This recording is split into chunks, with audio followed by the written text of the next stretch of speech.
Welcome, James. Thank you for joining us today. For those of you who don't know James Newman is the Chief Corporate Affairs Officer at Chili's. So we'll go straight into it. So the first question is that awful one that we all get asked at parties. Wait, what do you actually do again? And when I saw this on your list, it's not at parties that gives me the palpitations. It's actually in more professional Yeah, circles. in the boardroom. Because yes, and that was one of the things that came to my mind. I've been sat in some boardrooms with some Ah, very senior people, and when that corporate affairs title flashes over in the introduction, you kind of see that they're not always sure what you mean. Yeah, and I think that you need to make sure that you are kind of educating internal stakeholders. ah, I think it means different things in different organizations.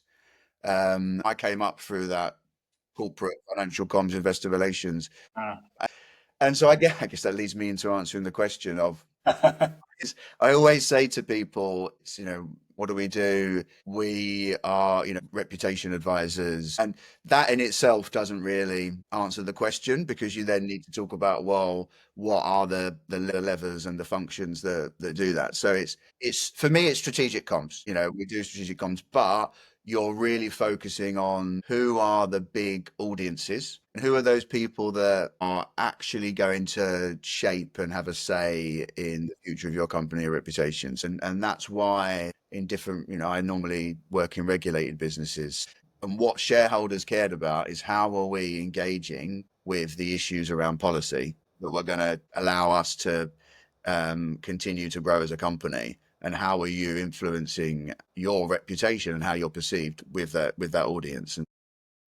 And that's something actually, back to the boardroom conversation about corporate affairs. We're not just a broadcast channel. What we want to engage with stakeholders, audiences. We want, and I think an important facet of corporate affairs is taking their feedback, their needs, their interests, and that shapes the strategy. Yeah. So I have tended to, in my career, build corporate affairs functions where they haven't been before. And Ah, I've done that in large FTSE 250s, but also in kind of startup, scale up companies. ah, And that has always been the bits that's missing. Comms has been a strategic function in a broadcast sense. It's not been a strategic function in terms of audience engagement, understanding ah.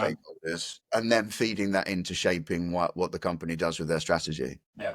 Interesting. Obviously, your career has taken you from firstly to different but similar related functions, but also you've worked agency side. So looking back, if there was one piece of advice you could give to the junior or younger version of yourself, what would that be? I think I would say do your best because your best is better than you think. There's your sound bite for the trailer. It's a really good. I think as an answer, I think that covers a few other cliches Yeah. for the bingo card as well. But I guess what I really mean by that, when I was young in my career, I would agonize over a piece of work, a piece of Yeah. writing, a piece of copy. I'd agonize over it from a point of confidence. Yeah. And I think I see it in younger staff members now. The imposter syndrome is the other Ah, bingo card point we're yeah. going to pick there. It's going to be in every single one of these It conversations. will, yeah, it will. And it's real, right? And I think the thing about imposter syndrome that I think is really interesting is it comes for everyone. Yeah. I wear my kind of state school working class credentials on my sleeve as a badge of honor. But it's I think, for me, it was certainly that, having come into the city and not necessarily having that background, you always feel that the people at the top, they have access to this information that you don't. They know things that you don't, and there is that feeling of that it's impenetrable. You think that you couldn't possibly put together something that would either impress them or Mm. add value. The more you go up the pyramid, the more you're in those rooms, you do get you do find out that the people in them, they're not as untouchable as you think. I think that point it goes back to what you were saying, right? It's about early on in your career if you can be brave enough not to worry about looking stupid. Yeah, yeah, which is tough. Absolutely. Brilliant. Okay, so if you weren't in the world of corporate affairs, what would you be doing? It's really interesting because it's probably revealing that I don't necessarily think about this a lot. I always think there's the kind of fallacy or the interesting quote around if you do something you love, you never work a day in your life. I think it's complete nonsense. Yeah, I agree. Absolutely complete, because everything is hard work. Yeah. I gravitated towards corporate affairs partly because of interest, but also natural skill set. Yeah. But I do think about second careers Uh-huh. a lot, actually. And the two things I think about are kind of teaching, but being a therapist. So as you know, I am a trustee of West Central London Mind, which is one of the largest London service provider for mental health. And I think it's something I think that is probably reflected in the corporate affairs practice and function as well. It's important to have that emotional intelligence and that interest in people, understanding not just what makes them tick, but what they're going to engage with. You do need to have that psychology, that emotional intelligence, I think, to do that effectively.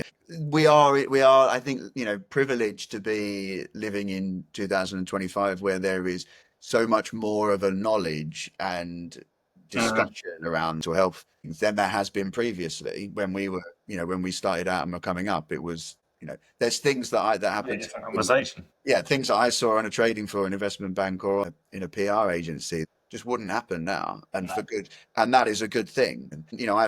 I've had therapy at different points of my life to help with different challenges, and it is something that I just think is everyone should do. Yeah. The ability to understand people more and understand yourself more is like a superpower. So I have an interest there that I think if I was going to launch on a second career, I would have, enough kind of passion. Well, if you ever decide it's a career and a half rather than a completely separate career, then there's always performance coaching. Get your badges. You can become one of Vox Partners' coaches. So who knew I would come out of this with a job offer? Exactly. There you go. There you go. Typical recruiter. Typical recruiter, yeah. Always about the bottom line. Yeah. Well, thank you. That was really fascinating. It's nice that we strayed away from the fantasy into something that was a bit more real. So I really, mean, I think like all comms professionals, I harbour a dream to be a novelist and creative oh, of writer. course. I mean, it's a given. I think that goes without saying. Yeah, exactly. Brilliant. Well, look, thank you for your time, James. Really appreciated. And Pleasure. Thanks for having me, mate.